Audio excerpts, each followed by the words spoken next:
Hey moms, you can earn up to $85,000 as a surrogate with Sensible Surrogacy. Being a sensible surrogate is an amazing act. You care for a developing baby whose genetic parents can't carry it themselves. Surrogates transform so many lives. The baby that you care for, the family that you help create, plus your own family will benefit from up to $85,000 in cash and benefits. Be a sensible surrogate. Learn more at sensiblesurrogates.com.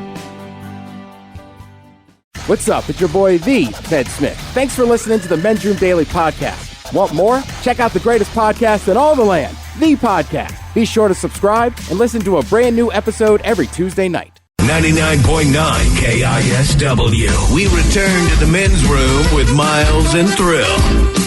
Little Americana coming up. Ryan Castle will join us in studio today. Sit and spin. So today, in honor of the 3-day weekend, the 4th of July, we're going to salute the USA, but not in the regular way. We have 10 songs about America that never make the list of some of the more popular, proud to be an American type songs. God bless the USA, that kind of stuff. Born in the USA. We're going to go off a little bit and showcase some of the tunes that maybe don't get the credit they deserve. Ryan Castle coming up, 10 songs about America that never make the list. Right after emails on our question, whether it's where you're from, how you look, what you drive, what is the stereotype that you are always fighting? 206-421-ROCK. Hello, Joe. Welcome to the Men's Room. How you guys doing? Hola! All right, Joe, so what is it about you that gets stereotyped? Well, I'll paint you a little picture. I'm 6'2", 250 pounds with a beard and bald head. So I'm a practicing Norseman, kind of like the gentleman before. I'm Norwegian and Danish. All right, okay. But the symbols that I wear on me, like Mjolnir or Thor's hammer, I get pegged as that I'm a white supremacist because there's people out there that actually wear our symbols for hate. Huh. I did not know that. I knew that. But you come from one of the whitest parts of the world, and for whatever reason, that gets commandeered into all the hate speech and stuff, right? So it has to drive you crazy when you see, like, patches showing up and all this crap going on now, right? Absolutely. And so do you have these... I try to go out there... Go ahead. I'm sorry, are these tattoos prominent? In other words... No, I don't have tattoos yet. I have necklaces and rings that I wear, and... they're all over me, and it's just a way of life that I walk. It's a spiritual way of life, and it's just my thing that I have to do is I pretty much have to tell people that, it's more about love. It's more about respecting other people regardless of, what's going on around us. It's not about hate. But the problem is, most people don't know that until these symbols get commandeered. And then, look, correct. My kids will probably never buy tiki torches, and it's a ridiculous thing. And it's like, no, dude, it's just something you put in your backyard July 4th. Yeah. But their connotation with it is you're leading a mob to do something stupid. Because at their age, that's the only thing they've really seen them used for. The pineapple, man, it got thrown under the bus with right. Pizza. And now if you have a floor mat in front of your house or a welcome mat, now it means you're a swinger. And you might not mean that. You might just like pineapple. Pineapple's right? Like, hey, I'm great on the grill with a pulled pork sandwich. It's delicious. Yeah, that doesn't be a frustrating thing. Right? Yeah, totally. The Nazis Absolutely. took the swastika. Right, they did. And they reversed it. And that's the whole thing. It's like, and you just ruined that. It was a very peaceful rune or whatever it is you want to call it. Like, not so much anymore. Well, even like my high school, right? Like, DeMatha Catholic is based off the Trinitarian. Oh, I'm not positive with the order. Don't look at me. I don't know. Yeah, I should know that. The Pontons will be pissed at me. But it's a red and blue cross, but it's the same shape of like the Iron Cross. Right. So like I like wearing it, but even my friends were like, "Are you really wearing an Iron Cross?" It's like, well, it's about the order of the priest at my high school. Right. But when you see those shapes, and you're right, there's a ton of stuff that has been commandeered by people for a lot of it. So if you don't know, you don't know. There's no reason why you would really. By the time these images become prominent in your mind, they tend to have been associated because something tragic happened, right? Yeah. And then everyone that loves whatever that tragedy is, they'll commandeer that, you get your patches and your shirts and all the rest of the stuff. And you go like, man, that's not even what that means. You've just made it mean something different. Right, like I very rarely tell people use the hand signal that I'm okay. Right. You do it now, it's like, what does that mean? Yeah. Oh, right. That's right. Yeah. See, if a brother does it, they're like, oh, he's okay. Ted, you do it. I'm like, what's that about, man? It is right. Like I gotta be shooting a basketball if I'm gonna do. Like, all right, I'm refereeing a game. What is the hate symbol again? How do they do? Is it just straight up okay? usually be down a little bit for the purposes of pictures where people try to sneak it in. You got to adjust it so it's not obvious. Well, there used to be a game, too, where you would just put your hand like that. You're trying to get people to look at your junk. But then over time, right, then it started on 4chan, and they were like, it's just a joke. But then, of course, it didn't turn into a joke. People kept doing it everywhere. There's, 3%ers that are trying, right. So it's like, right, now I'm weird. Like, I'll almost always say 3 and just put up my 3 middle fingers now instead of saying 3. Thumbs up still okay, right? So far. Okay. I have plans to ruin it. People are sharing stereotypes about their home country, some of which are completely false. Here's a few. Egypt. Then we all ride camels. I'm an Egyptian. I've never even seen a camel in real life. We head to Switzerland. Everything is clean, and everything is wildly expensive. Yes, this is in fact entirely true. Canada. They were all really polite, and we put maple syrup on everything. At least the maple syrup stereotype is true, though. Syrup we get that with Americans, too. I had a buddy, and he was from London, and we were my other buddy was living in London. We were Zooming during the pandemic, and I was making breakfast, and he's like, where's all the syrup and ketchup? I was like, I thought syrup was just Canadian. He goes, I assume all you guys eat it. Yeah, fair enough. New Zealand. We all say stuff like, put another shrimp on the bobby. Shrimp's not a thing here. We call them prawns. South Africa. Though we don't have paved roads, cities, electricity, or any of the modern conveniences. It's just a jungle filled with animals where everyone lives in mud huts. I wouldn't say these stereotypes annoy me, but they certainly amuse me. India. All we eat's curry. We have thousands of different dishes, and not everything is spicy. And Poland. That the whole country is a gray, depressing wasteland. In reality, it's a very beautiful place with tons of gorgeous nature. I have to be honest with you, as a kid, Polish jokes were the number one joke that I think I heard. They absolutely were. How many Polish people does it take? Blah blah blah. You fill in the blank. Right. Just put out books about it. You could buy a knock knock book. You could buy the Polish joke book. So as a kid, I don't know any different, man. I'm 5'6". Your parents they'd let you buy the book, and you tell the jokes to them, and they laugh because they're not dirty jokes. But it was just the point. Apparently, if you were from Poland, you were a remarkable idiot. Just period. Yeah. There was one. God, why did the Polish guy buy a used car door? Why? So when it got hot, he could roll the window down. Just dumb stuff like that. It was always something stupid like that. Nothing really like, ooh, yeah, that's me. I just don't know why. You were just dumb. Right. Well, there was a kid in one of my classes, and I can't remember what their full last name was, but the teachers always loved to ask, hey, what's your heritage, right? And there was this one girl, she was hot, dude. She was so hot. But her heritage was Polish. And once we found this out, she got made fun of for the next 3 years. I still don't understand it. I don't know where it came from. I'm sure post World War II or something, but still, we didn't know. Mm-hmm. I just assumed Polish people were dumb. And I think it has to be where you grew up too. Sure. You know what I mean? Because where we grew up, especially where you grew up, there's a lot of Polish descendants. Yeah, right. So it's more insulting. There's also Italians. There's also a lot of people that. There's Germans, there's everyone, but you weren't making fun. No, it was Polish. It was period. I don't know why. If you were stupid, you were Polish. Probably because there was more Italians than Irish. Well, they get to create the jokes. You get to make fun of the third group. Well, right. I know, but being around my stepfather, a lot of his friends were in the boxing industry. It wasn't that they didn't have fun, and it just wasn't. The goal in your life wasn't to be highly educated. Right. It was more to be physical, be a man, be a man's man. So it was. A lot of that. There's a lot of people there that had a glazed look in their eyes. Yeah. I mean, it was just maybe it's boxing, but whether it's where you're from, how you look, what you drive, what is the stereotype you're always fighting? 206-421-ROCK. Hello, Lucas. Welcome to the men's room. Hola. Long-time listener, first-time caller. Actually, I guess technically I tried to call the other day for the who started the fire and how bad was it, because I started a fire and it was pretty bad. Okay. But my stereotype is I drive a Prius. Which is pretty common in Washington, but I'm a gun lover. I'm not conservative, but I'm definitely not a liberal snowflake. It's real rough because Prius drivers probably piss me off more than anyone else on the road. And you're not alone. It's just rough, but it's really nice. Well, let me ask you this. Is it, as far as people's reactions, I see you get out of a Prius, you turn around and say, man, I love guns. Am I more shocked to hear that? Or I see you at the shooting range, I meet you, and then I see you jump into a Prius. Which one seems to blow people's minds more?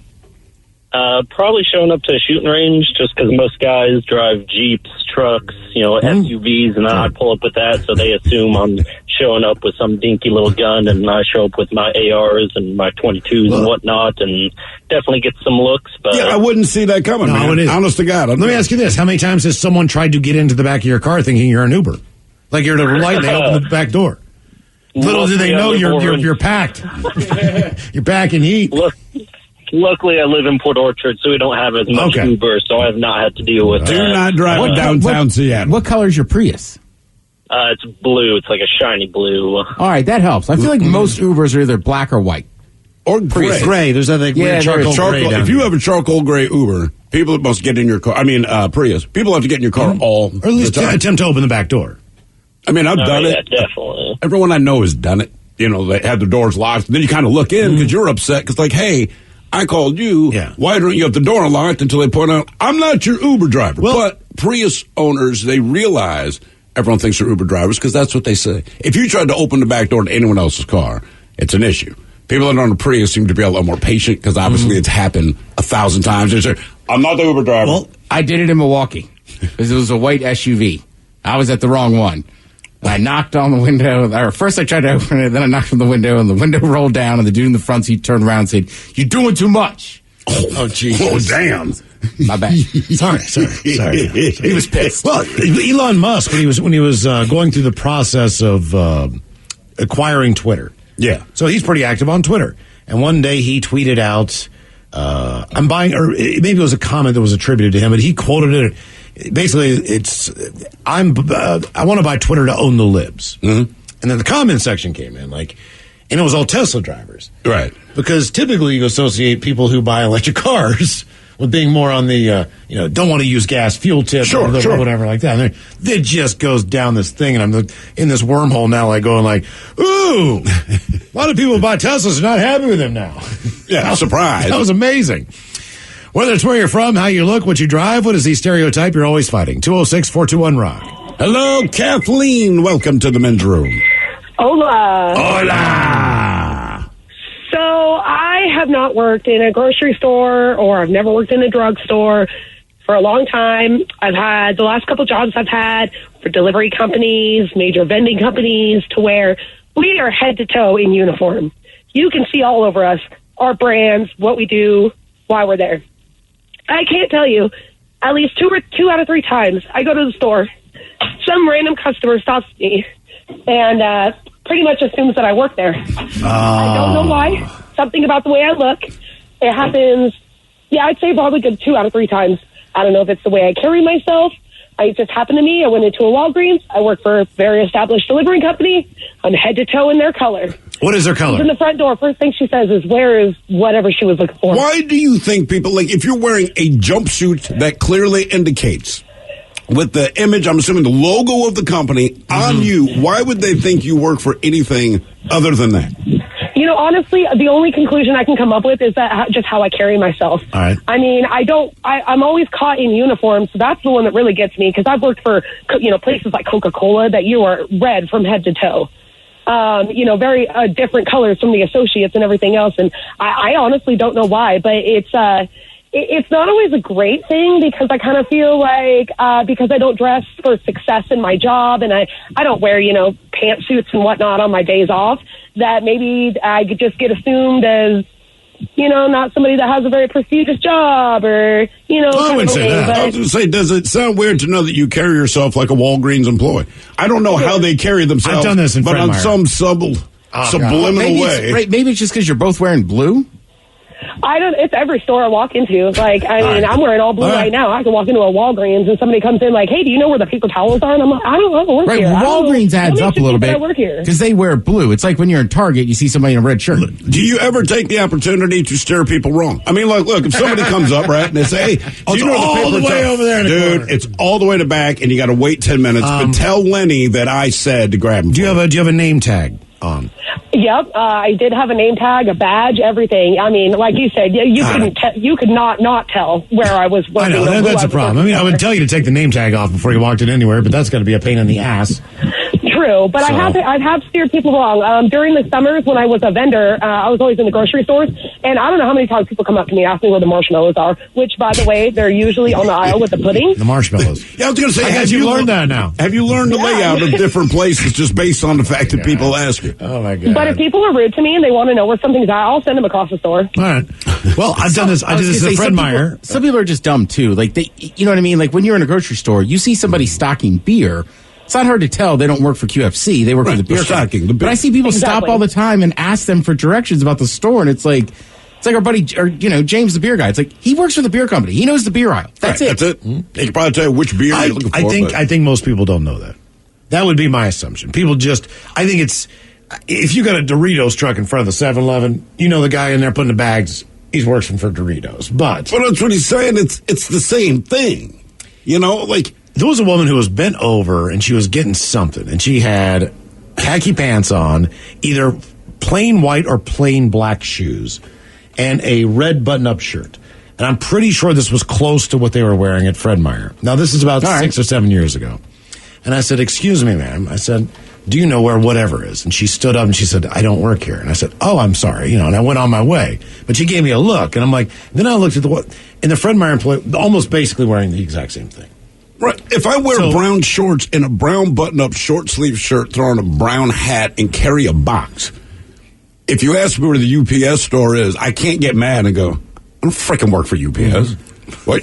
I mean, she's dressed like an employee. Right. I mean, that's the difference. Like, she was dressed exactly the way the employees of Fred Meyer. I bet you the employees there thought she was new. It's probably walked in. I'm with you. If the color scheme's the thing, I don't know. I just get annoyed where it's obvious. You could tell, like, and look, I've done it. You almost ask a question, and it's like, oh, you work for Frito-Lay. You're obviously not part of the store. Even a lot of times, and this occurred to me a little bit later. So there are stores that have their loss prevention officers, but these guys prowl around the store, right? And then you have the guy who's just sitting up, right? He's a security guard, but he doesn't really go into the store. He just makes sure you're not going to run out. And people, myself included, go, "Hey, man, do you know what aisle so-and-so?" They're like, "I don't walk more than 15 feet in here." You know what I mean? They're like, honest to God, man, I couldn't even tell you where the bathroom is in here. I just sit up here. Whether it's where you're from, how you look, what you drive, what is the stereotype that you're always fighting? 206-421-ROCK. Hello, Brendan. Welcome to the men's room. Hola. Hola. Hey, guys. So this is like the second time I'm calling in. The last time was like 10 years ago, but I swear to God. So everybody up here in the Seattle area, I originally moved from California, thinks I'm Mexican or Hispanic. Okay. And so I wear the handlebar mustache and rock a soul patch, but I swear to God, once I first moved up here, everybody asked me where my accent was from. And you said the Pringles can. Mm-hmm. the Pringles can.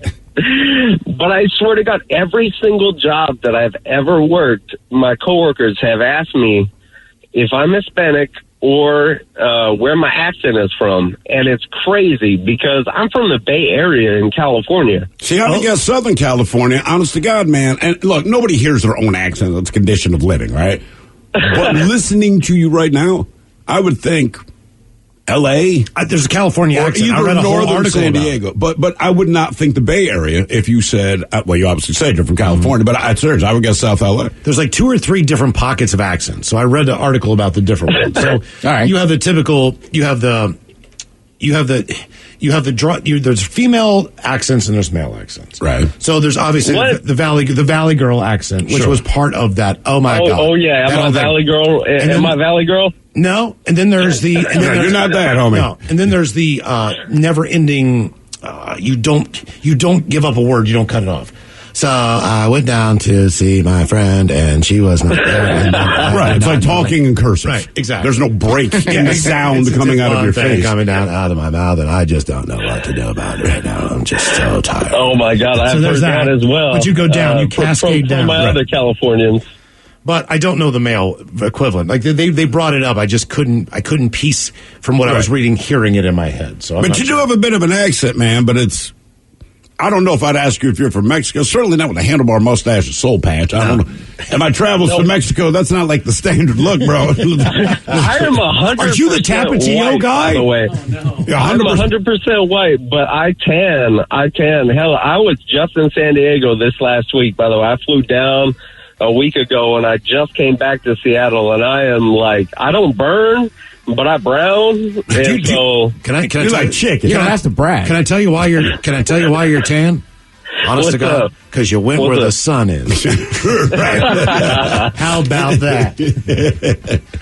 Whether it's where you're from, how you look, what you drive, what is the stereotype you're always fighting? 206-421-ROCK. The idea of owning a home felt like a pipe dream. That's BECU member Leandra talking about her home buying experience. So we went to BECU where I met our mortgage advisor, Lauren, and she was like, this is what we're going to do. This is how you buy a home. As a not-for-profit credit union, BECU helps members find the right home loan to meet their needs. Learn more at becu.org/home loans. BECU, power in people. Equal housing opportunity lender. NMLS ID 490518. Members were compensated for participation. KISW. The men's room returns with Miles and Thrill.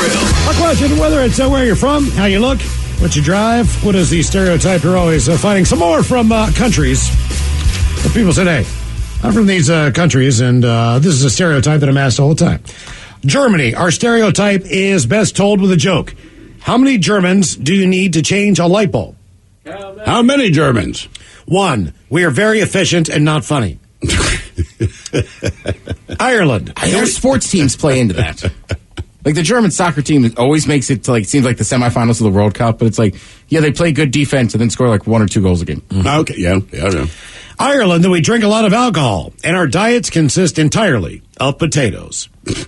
Another one from New Zealand, that the only thing we care about is rugby, and we all live in hobbit holes. I, for one, am absolutely terrified of rugby. France is that we are unpleasant. We don't shower often, and we're always carrying a baguette. Brazil, that our biggest pastimes are samba and soccer, that we live in the middle of the jungle, and that Brazil is made up of only Sao Paulo and Rio de Janeiro.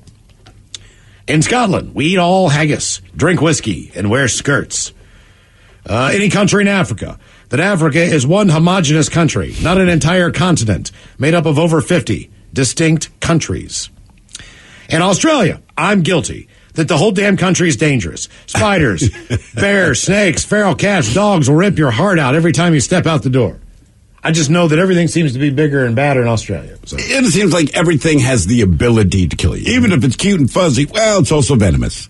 But my friend was there by himself backpacking, and he said Australians were kind of, the guy was like, where? He's like, yeah, there's some of that stuff here. And he's like, where are you from? And he's like, the Northwest, Pacific Northwest. And the guy's like, aren't you scared of bears? Yeah. He's like, we don't see them all the time. He's like, well, yeah, there's not poison or venomous snakes everywhere. In Pakistan, the whole country's in the middle of a desert. People live in huts and all speak Arabic. And a couple more.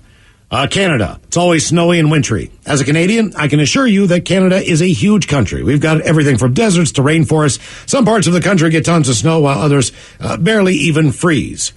And one more. In Russia, that we all drink vodka from sunup to sundown and have bears walking around the city. Our question, whether it's where you're from, how you look, what you drive, what is the stereotype that you are always fighting? 206-421-ROCK. Hello, Luis. Welcome to the men's room. Hola! Hola!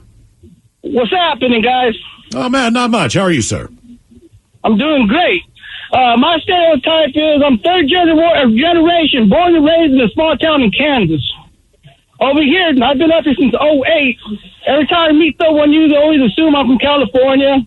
Got a lot of people throwing up signs at me, asking what part of East Los I'm from, and everything else. Third generation, born and raised in Kansas, the biggest Chiefs fan there is. But everyone assumes where my Raiders gear is. Have you even been to L.A.? Never, ever. Wait a minute. One time I landed there flying from here to Texas, but yes. Okay. LAX. Is that where you grew up in Kansas? Yeah, born and raised. Ulysses, Kansas, Utah, baby. Okay. All right. Wait, what town? Ulysses. What do people do in Ulysses, Kansas? My grandpa has a farm. My dad had a trucking company, and just get drunk and party. Okay, no, the only thing I know about Kansas is the joke that if Is it Kansas where if your dog runs away, you can watch him run away for 3 days because it's so flat or something like that? Yeah. That's really the only thing I know as far as people make fun of Kansas. People from Kansas tell you that. I mean, I was in Hawaii years ago, and the bartender, she's like, I just moved to Hawaii, decided to stay here, I can bartend, whatever. Where are you from? And instantly, I mean, just like clockwork, she goes, I'm from Kansas. It's so flat, you can see your dog run away for 3 days. That's the first time I'd heard it. Since then, anytime I talk to someone from Kansas, like that, it's almost like that's from their Kansas motto. in Hawaii. Yeah. You know what I mean? Let's put it up. Welcome to Kansas. Yes, you can see your dog run away for 3 days. It's that flat. Whether it's where you're from, how you look, what you drive, what is the stereotype you're always fighting? 206-421-ROCK. The person you met from Kansas when you were in Hawaii, good-looking chick? Yes. Brunette? Yes. Working at a bar?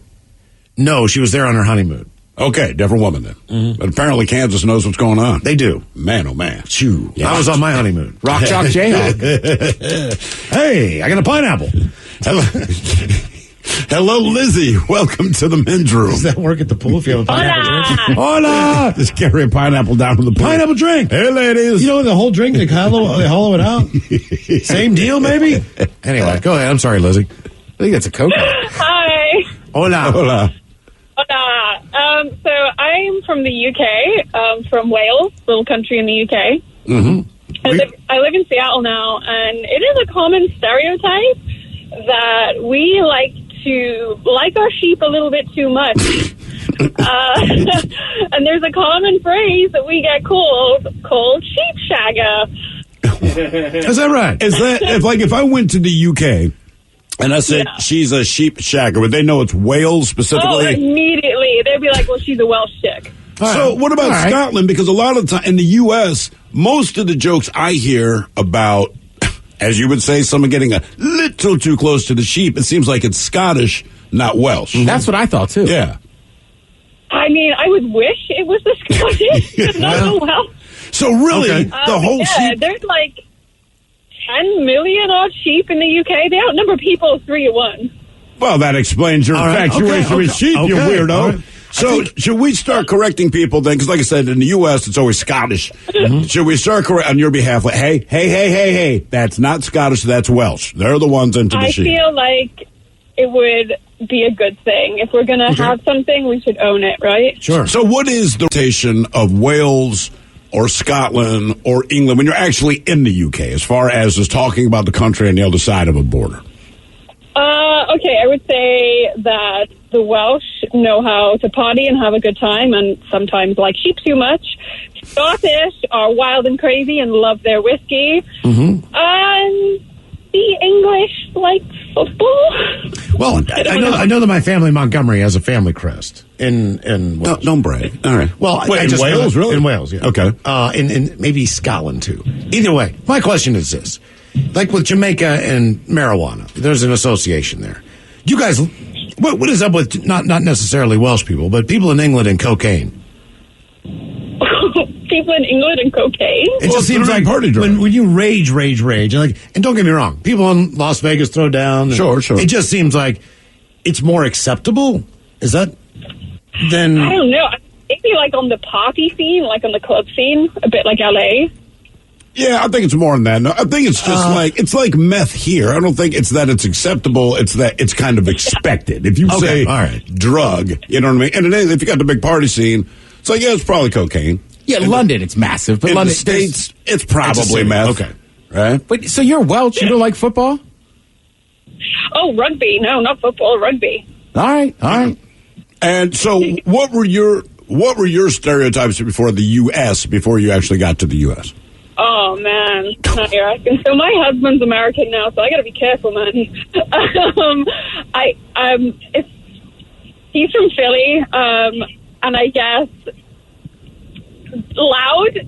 Okay, yes, he is loud. From Philly. Everyone in the U.S. would say that people, and look, I'm not making this up, but a couple of years ago, I had the misfortune of being in Delaware, all right? And I go to this one particular beach there. It's a family thing. Now, there are beaches here. When people are on beaches here, fairly respectful, like anything, stupid things can happen. I could not, but so this particular beach caters to a lot of people from Philadelphia. The difference in volume with which they speak. This is not my imagination ever. And I know that I'm from the East Coast, so I know they're not angry. But if you didn't know, you would think everyone on that beach hated each other. And they got to tell you constantly they're from Philly. My God, yes. It's very different. I forget it, even when I go see my uncle and my dad in Florida. There's just a lot of people from the East Coast, Northeast who migrate down or live there, retire, or whatever. There is a definite volume level when you go to a bar. There's no doubt about it. And you completely forgot about it. And it's not, nobody, there's a lot of F-bombs.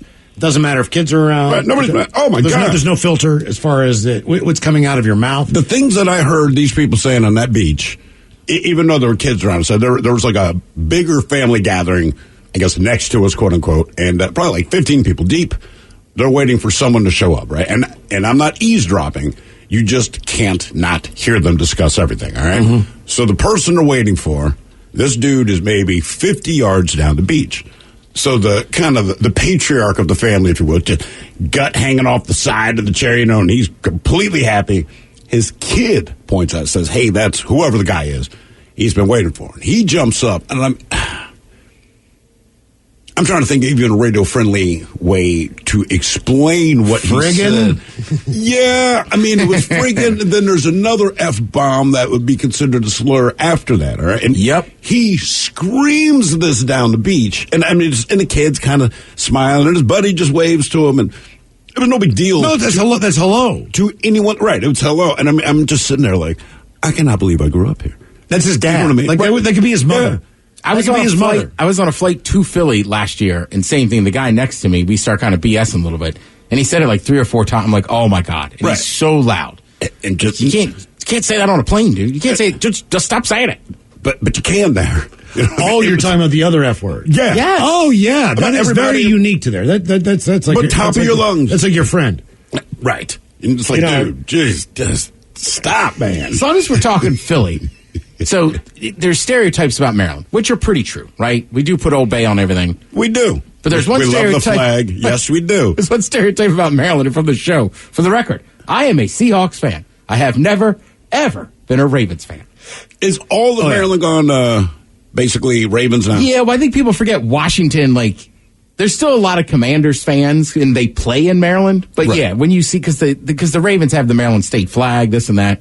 It's more for just other Seahawks fans. You don't have to chirp me in the fall. Chirp Miles and Thrill. Yeah. They have Twitter. Yeah, you can chirp me. Right. That's cool. Yeah, it's funny. On some days I get home from Pub League in the fall, and there's like a couple like, oh, you Ravens. I was like, I don't care. No.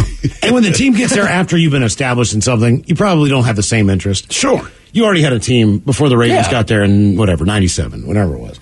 But you left and the Nationals came. So it's not like you have any rooting interest in the team. It's the same thing, like the Nationals I've only seen play out here in Seattle. It's like I'll cheer, but like the Capitals, when they won a Stanley Cup, like I grew up going to Capitals games. Yeah, that makes Same with Maryland football, Maryland basketball. But yeah, the other sports, all right, whatever. Whether it's where you're from, how you look, what you drive, what is the stereotype that you're always fighting? 206-421-ROCK. Hello, Alex. Welcome to the men's room. Hi. Hola. So I'm from like Colville area. It's a really sleepy kind of town. And my family used to do a lot of like farmers markets and stuff. Okay. And I would sell handmade jewelry with my mother. And before I was allowed to like make jewelry on my own, I would sit down at a table, like behind the table, and I would have people like guess my age. And I always was either like told I'm older than the age I was, or I'm younger. And the youngest I got was like 8 years old when I was 12. All right. But now that I'm older, it's always shocking to people when I say, yeah, I have a daughter. And they're like, you're too young to have a daughter. Well, how old are you? I'm 21. Okay. That's not unusual. How old's your daughter? As long as she's not 15. No, she's 7 months. Okay. Okay. Yeah, that makes sense. My mom had me when she was 18. And trust me, it was good for my friends because my mom was attractive. Right. So, when I was 15 years old, my mom was, Tell you what, man, a high school graduation, I'm like, she wasn't that old. 40% of the chicks across the stage were pregnant. Oh, it's your school? Yeah. And I mean, that's just my school, but you go anywhere in Baltimore City, maybe it has changed. I doubt that it has. That seemed to be about the rate of people graduating. Okay. I mean, and it was just because I remember my mother made the comment, like, what the F goes on at your school? I'm like, you can guess what's going on at the school. I have nothing to do with it, but I'm like, yeah. You know, some chicks had to drop out because they got pregnant in their sophomore year. This one, mom, don't feel bad. This is her second kid. She can fight through that. Yeah, she came back to school to get her high school diploma. Like, don't sweat it. This is just how the hell it is. Whether it's where you're from, how you look, what you drive, what is the stereotype that you're always fighting? 206-421-ROCK. Hello, Derek. Welcome to the men's room. Hey, guys. Hola. Hola. I called in yesterday with the super lame answer of the telephone on the cord, and after thinking about it, I want gas prices under $2 and grape jelly back at McDonald's. All right, there you go. Grape jelly. Grape jelly back at McDonald's. You should run for president. I will lower gas prices and return grape jelly to McDonald's. Yeah. Can I get an amen? Between that and the phone, sir, what you're looking for is a decade called the 80s. What you need to do is make a time machine. Ted is right. Yeah, right. Oh, yeah. So I'm always thought to be angry, always mad, because I guess that's just what my face looks like. And most of the time, no, I'm not. I'm just thinking. So do you have strangers coming up to you going like, you should smile? Do you have a furrowed brow? Yeah.